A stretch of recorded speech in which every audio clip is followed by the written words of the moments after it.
ಇವತ್ತಿನ ವಿಡಿಯೋದಲ್ಲಿ ಬ್ರಾಹ್ಮಿ ಎಲೆ ಚಟ್ನಿ ಅಥವಾ ಒಂದೆಲಗ ಅಂತಲೂ ಕರೀತಾರಲ್ವ, ಇದರ ಚಟ್ನಿ ಯಾವ ರೀತಿ ಮಾಡೋದಂತ ನೋಡ್ಕೊಂಬರೋಣ. ಈ ಉಡುಪಿ ಮಂಗಳೂರು ಕಡೆ ಕೆಂಪು ಮೆಣಸು ಹಾಕಿ ಸಿಂಪಲಾಗಿ ತುಂಬ ರುಚಿಯಾದ ಚಟ್ನಿಯನ್ನು ಮಾಡ್ತಾರೆ. ಹಾಗಾದರೆ ಬನ್ನಿ ಹೇಗೆ ಮಾಡೋದು, ಏನೆಲ್ಲ ಬೇಕು ಅಂತ ಹೇಳ್ತೀನಿ. ಮೊದಲಿಗೆ ನೋಡಿ, ಈ ಥರ ಬ್ರಾಹ್ಮಿ ಎಲೆ ತಗೋಬೇಕು. ಇದು ನಮ್ಮ ತೋಟದಲ್ಲೇ ಬೆಳೆದಿರುವಂಥದ್ದು. 1-2 ಗಿಡ ಹಾಕಿದರೆ ತೋಟ ಇಡೀ ಇದು ಹಬ್ಬಿ ಹೋಗುತ್ತೆ. ಈ ಥರದ ಬೇರು ಸಮೇತ ಕಿತ್ತು ನಾವು ತಗೋಬೇಕು. ಇಲ್ಲಿ ನೋಡಿ, ಇದಕ್ಕೆ ಬ್ಯಾಡಿಗೆ ಮೆಣಸು ಒಂದು 6 ತಗೊಂಡಿದ್ದೀನಿ, 3 ಬೆಳ್ಳುಳ್ಳಿಯನ್ನು ತಗೊಂಡಿದ್ದೀನಿ. ಇದೆಲ್ಲ ನಾವು ರುಬ್ಬಕ್ಕಿದೆ ಮೊದಲಿಗೆ. ಹಾಗೆಯೇ ಅರ್ಧ ಸ್ಪೂನಷ್ಟು ಜೀರಿಗೆ, ಅರ್ಧ ಸ್ಪೂನಷ್ಟು ಕೊತ್ತಂಬರಿಯನ್ನು ತಗೊಂಡಿದ್ದೀನಿ. ಜೊತೆಗೆ ರುಚಿಗೆ ಸ್ವಲ್ಪ ಉಪ್ಪು ಬೇಕು. ರುಚಿಗೆ ಎಷ್ಟು ಬೇಕೋ ಅಷ್ಟು ನೋಡಿ ನಾವು ಹಾಕ್ಕೋಬೇಕಾಗತ್ತೆ. ಇದನ್ನೆಲ್ಲ ಹುರ್ಕೋಬೇಕು ನಾವು. ಇಷ್ಟು ಬ್ಯಾಡಿಗೆ ಮೆಣಸು, ಕೊತ್ತಂಬರಿ, ಜೀರಿಗೆ ಎಲ್ಲ ಹುರ್ಕೋಬೇಕು. ಇದಕ್ಕೆ ಜೊತೆಗೆ ಸ್ವಲ್ಪ ರುಚಿಗೆ ಬೆಲ್ಲನ ಹಾಕ್ಕೋಬೇಕು. ಹಾಗೆಯೇ ಸ್ವಲ್ಪ ಹುಣಸೆ ಹಣ್ಣು, ಲಿಂಬೆ ಗಾತ್ರಕ್ಕಿಂತ ಸ್ವಲ್ಪ ಕಮ್ಮಿನೇ ಹಾಕ್ಕೊಳ್ಳಿ, ಜಾಸ್ತಿ ಹಾಕ್ಕೊಳ್ಳೋಕ್ಕೆ ಹೋಗಬೇಡಿ. ಹಾಗೆಯೇ ಒಂದು ಅರ್ಧ ಭಾಗದಷ್ಟು ತೆಂಗಿನಕಾಯಿ ತುರಿ ತಗೊಂಡಿದ್ದೀನಿ, ಒಂದು ಕಾಯಿಯಲ್ಲಿ ಅರ್ಧ ಭಾಗದಷ್ಟು. ಇಲ್ಲಿ ನೋಡಿ, ಕೈಯಲ್ಲಿ ಒಂದು ಹಿಡಿ ಆಗುವಷ್ಟು ನೀವು ಒಂದೆಲಗ ಸೊಪ್ಪು ತಗೊಂಡ್ರೆ ಸಾಕಾಗುತ್ತೆ. ಇದು ನೋಡಿ ಎಷ್ಟು ಉದ್ದ ಬಳ್ಳಿಯಾಗಿ ಇದು ಬೆಳೆದಿದೆ ನೋಡಿ. ಹಾಗೆಯೇ ಬೇರು ಸಮೇತ ತಗೊಂಡ್ರೆ ತುಂಬ ಒಳ್ಳೆಯದು. ಮಕ್ಕಳಿಗೆ ಜ್ಞಾಪಕ ಶಕ್ತಿಗೆ ತುಂಬ ಒಳ್ಳೆಯದು ಅಂತ ಹೇಳ್ತಾರೆ. ಇದರ ಸಣ್ಣ ಸಣ್ಣ ಬೇರು ಇರುತ್ತಲ್ಲ, ಅದನ್ನೆಲ್ಲ ತೆಗಿಬೇಕು. ನಾರು ಥರ ಇರುತ್ತೆ ನೋಡಿ, ಸಣ್ಣ ದಾರ ಥರ ಇರುತ್ತೆ, ಅದನ್ನೆಲ್ಲ ಕ್ಲೀನ್ ಮಾಡಿ ತೆಗೀರಿ.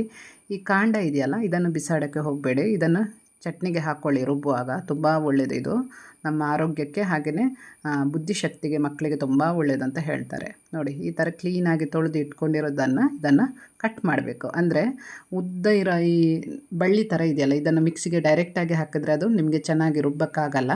ಅದಕ್ಕೋಸ್ಕರ ಸ್ವಲ್ಪ ಇದನ್ನು ಒಂದು 2-3 ಭಾಗದಷ್ಟು ಈ ಥರ ಕಟ್ ಮಾಡ್ಕೊಂಡು ಇಟ್ಕೊಂಡ್ರೆ ಆಯಿತು. ಸಣ್ಣಗೆ ಕಟ್ ಮಾಡೋ ಅವಶ್ಯಕತೆ ಇಲ್ಲ. ಈ ಥರ ಉದ್ದುದ್ದಾಗೆ ಸ್ವಲ್ಪ ಕಟ್ ಮಾಡ್ಕೊಳ್ಳಿ. ಈಗ ನಾವು ಮಸಾಲನ ಹುರ್ಕೊಳ್ಳೋಣ. ಬ್ಯಾಡಿಗೆ ಮೆಣಸು 6 ತಗೊಂಡಿದ್ದೀನಿ. ಇದನ್ನು ಸ್ವಲ್ಪ 1 ಸ್ಪೂನಷ್ಟು ಎಣ್ಣೆ ಹಾಕ್ಕೊಂಡು ಚೆನ್ನಾಗಿ ಇದನ್ನು ಹುರಿಬೇಕು. ಇದು ಸ್ವಲ್ಪ ಉಬ್ಬಿ ಬರುತ್ತಲ್ವ ಮೆಣಸು, ಆ ಹೊತ್ತಿಗೆ ನಾವು ಕೊತ್ತಂಬರಿಯನ್ನು ಹಾಕ್ಕೋಬೇಕು. ನಾನು ಆಗಲೇ ಹೇಳಿದ್ದೀನಿ, ಕೊತ್ತಂಬರಿ ಅರ್ಧ ಸ್ಪೂನಷ್ಟು ತಗೊಂಡ್ರೆ ಸಾಕು. ಜೀರಿಗೆ ಒಂದು ಅರ್ಧ ಸ್ಪೂನಷ್ಟು ಹಾಕ್ಕೊಳ್ಳಿ. ಸ್ವಲ್ಪ ಹಾಕ್ಕೊಂಡ್ರೆ ಸಾಕು ಕೊತ್ತಂಬರಿ, ಜೀರಿಗೆ ಜಾಸ್ತಿ ಹಾಕ್ಕೊಳ್ಳೋಕ್ಕೆ ಹೋಗಬೇಡಿ. ಇದನ್ನು ಚೆನ್ನಾಗಿ ಹುರಿದ ನಂತರ ಮೊದಲಿಗೆ ಮಿಕ್ಸಿಗೆ ಇದನ್ನು ಹಾಕ್ಕೋಬೇಕು. ಇದನ್ನು ಮೊದಲಿಗೆ ನಾವು ನುಣ್ಣಗೆ ಸ್ವಲ್ಪ ಪೌಡರ್ ಮಾಡ್ಕೋಬೇಕು. ನಂತರ ಕಾಯಿಯನ್ನು ಸೇರಿಸಬೇಕು. ಕಾಯಿ ಮತ್ತು ಬ್ರಾಹ್ಮಿ ಎಲೆ ಇದೆಯಲ್ಲ ಅದನ್ನು ನೋಡಿ. ಇದರ ಜೊತೆಗೇ 3 ಬೆಳ್ಳುಳ್ಳಿಯನ್ನು ಹಾಕ್ಕೋತಾ ಇದ್ದೀನಿ. ಹಾಗೆಯೇ ಹುಣಸೆ ಹಣ್ಣು, ಉಪ್ಪು, ಜೊತೆಗೇ ಬೆಲ್ಲ ಸ್ವಲ್ಪ ಹಾಕ್ಕೊಳ್ಳಿ. ನಿಮಗೆ ಬೇಡ ಅಂದರೆ ಸ್ಕಿಪ್ ಮಾಡಿ. ಬೆಲ್ಲ ಹಾಕ್ಕೊಂಡ್ರೆ ರುಚಿ ಚೆನ್ನಾಗಿರುತ್ತೆ. ಹುಳಿ ಅಂಶಕ್ಕೆ ಸ್ವಲ್ಪ ಬೆಲ್ಲ ಹಾಕ್ಕೊಂಡ್ರೆ. ಈ ಥರ ತರಿಯಾಗಿ ಮೊದಲಿಗೆ ರುಬ್ಕೋಬೇಕು. ರುಬ್ಬಿದ ನಂತರ ನಾವು ಕಟ್ ಮಾಡಿ ಇಟ್ಕೊಂಡಿರುವಂತಹ ಏನು ಒಂದೆಲಗ ಸೊಪ್ಪು ಇದೆಯಲ್ಲ, ಇದನ್ನು ಅದಕ್ಕೆ ಹಾಕ್ಕೋಬೇಕು. ಒಂದೆಲಗ ಸೊಪ್ಪು ಹಾಗೆಯೇ ಕಾಯಿ ತುರಿ ಎಲ್ಲನೂ ಒಟ್ಟಿಗೆ ಹಾಕಿ ಇದನ್ನು ಸ್ವಲ್ಪ ನೀರು ಹಾಕಿ ರುಬ್ಬಬೇಕು. ತುಂಬ ನೀರು ಹಾಕ್ಕೋಬೇಡಿ. ಒಂದು 1/4 ಲೋಟದಷ್ಟು ಮೊದಲಿಗೆ ನೀರು ಹಾಕ್ಕೊಂಡು ರುಬ್ಬಿ. ತುಂಬ ನಿಮಗೆ ಗಟ್ಟಿ ಬೇಕಾದರೆ ಸ್ವಲ್ಪ ನೀರು ಹಾಕ್ಕೊಂಡ್ರೆ ಆಯಿತು. ಹಾಗೆಯೇ ಅರ್ಧ ತೆಂಗಿನಕಾಯಿ ಭಾಗನ ಇದಕ್ಕೆ ಕಾಯಿ ತುರಿಯನ್ನು ಸೇರಿಸಿ ಈ ಥರ ತರಿಯಾಗಿ ರುಬ್ಬಿದ್ರೆ ಆಯಿತು. ತುಂಬ ನೈಸ್ ಪೇಸ್ಟ್ ಬೇಡ, ಈ ಥರ ಸ್ವಲ್ಪ ತರಿ ಇರಲಿ, ಅದು ತಿನ್ನೋಕ್ಕೆ ತುಂಬ ರುಚಿಯಾಗಿರುತ್ತೆ.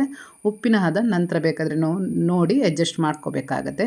ಈ ಒಂದೆಲಗ ಚಟ್ನಿ ನೀವು ಕೂಡ ಮಾಡಿ ನೋಡಿ, ತುಂಬ ಸುಲಭ. ಒಂದು 10 ನಿಮಿಷದಲ್ಲಿ ಈ ಚಟ್ನಿ ನಾವು ರೆಡಿ ಮಾಡ್ಕೋಬೋದು. ಅದು ಬೇರೆ ಈ ರೆಡ್ ಚಿಲ್ಲಿ ಬ್ಯಾಡಿಗೆ ಮೆಣಸು ಹಾಕಿ ಒಮ್ಮೆ ಚಟ್ನಿ ಮಾಡಿ ನೋಡಿ, ತುಂಬ ರುಚಿಯಾಗಿರುತ್ತೆ. ಆಲ್ರೆಡಿ ನಾನು ಗ್ರೀನ್ ಚಿಲ್ಲಿ ಹಸಿಮೆಣ್ಸಿನ್ಕಾಯಿ ಹಾಕಿ ಯಾವ ರೀತಿ ಚಟ್ನಿ ಮಾಡೋದಂತ ಅಪ್ಲೋಡ್ ಮಾಡಿದ್ದೀನಿ ವಿಡಿಯೋ. ಆದರೆ ಈ ರೀತಿ ಒಮ್ಮೆ ಮಾಡಿದರೆ ನೀವು ಮತ್ತೆ ಮಾಡಿ ತಿಂತೀರ, ಅಷ್ಟು ರುಚಿಯಾಗಿರುತ್ತೆ. ಮಂಗಳೂರು, ಉಡುಪಿ ಕಡೆ ಬಾಯ್ಲ್ಡ್ ರೈಸ್ ಜೊತೆಗೆ ಹೆಚ್ಚಾಗಿ ಈ ಚಟ್ನಿಯನ್ನು ಮಾಡಿ ತಿಂತಾರೆ. ಹಾಗೆಯೇ ವಿಡಿಯೋ ಇಷ್ಟ ಆದರೆ ಸಬ್ಸ್ಕ್ರೈಬ್ ಮಾಡೋದನ್ನು ಮರಿಬೇಡಿ. ಸಿಗೋಣ ಇನ್ನೊಂದು ವಿಡಿಯೋ ಜೊತೆಗೆ. ನಮಸ್ಕಾರ.